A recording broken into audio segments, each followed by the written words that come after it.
佢嘅意思即係話，你眼中嘅我呢，並唔係我嚟嘅，而我眼中嘅你呢，嗰個先係真正嘅我。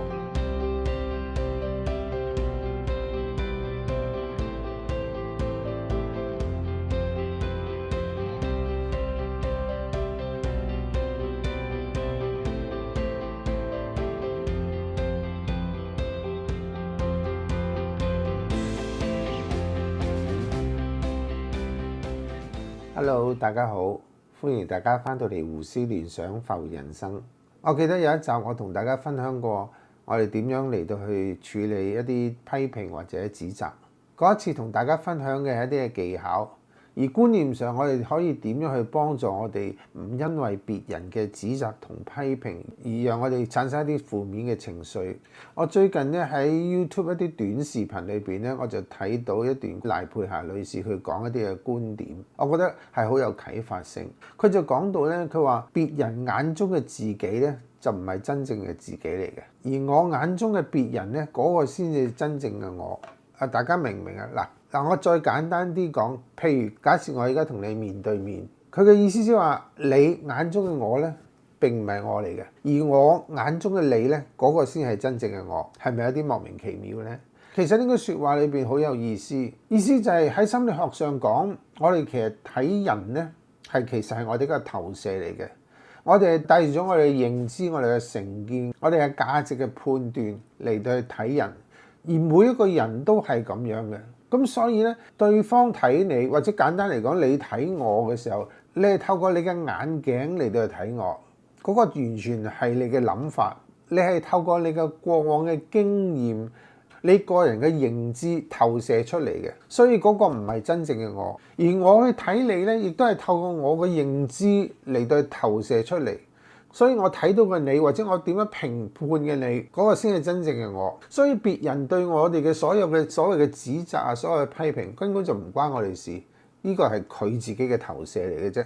所以要真正去認識自己，唔單止去內視我哋自己裏邊嘅諗法，仲要去睇下我哋點去批評唔同嘅人。其實我哋睇到嘅別人，正正係我哋投射出去嘅自己。譬如我哋討厭某啲人啦，我哋唔中意某啲事咧。正正係我哋討厭自己嘅某啲嘅部分，故此我哋遇到別人嘅批評，我哋可以唔理，但係我哋睇到我哋唔中意、我哋討厭嘅事，可能正正係我哋可以反思翻我哋究竟對自己有啲乜嘢嘅不滿，以至由此讓我哋自己能夠改進去提升。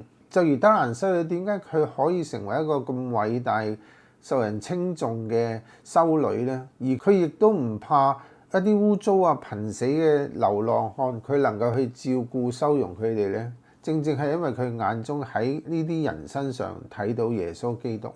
我記得有個古仔咧，就係講宋代一個好出名嘅詞人，我相信大家都認識，佢叫蘇東坡。佢一個朋友係一個和尚，佢叫佛印。佢哋兩個成日都去討論文學啊、談天說地啊、捉棋啊咁，係非常之好嘅朋友。咁有一日，蘇東坡就問佛印：喺你眼中嘅我睇到啲乜嘢呢？佛印就話：我睇到一尊佛。咁蘇東坡當然好開心啦。咁呢個時候，佛印亦都同人問蘇東坡：喺佢眼中嘅佛印係睇到啲乜嘢？咁蘇東坡想整蠱佛印咧，就同佢講：我睇到一撇屎。咁佛印只係微微咁笑咗一下，就冇回應到。咁蘇東坡就好開心，因為佢覺得贏咗佛印。亦都整蠱咗佛印，於是翻到屋企就同蘇小妹講翻呢次嘅事件。但係蘇小妹咧就輕嘆咗一聲，佢話：唉，阿哥，你輸咗啦。咁蘇東坡就話：點解啊？咁蘇小妹就話：因為佛印佢心中有佛，所以咧佢睇到你係一尊佛。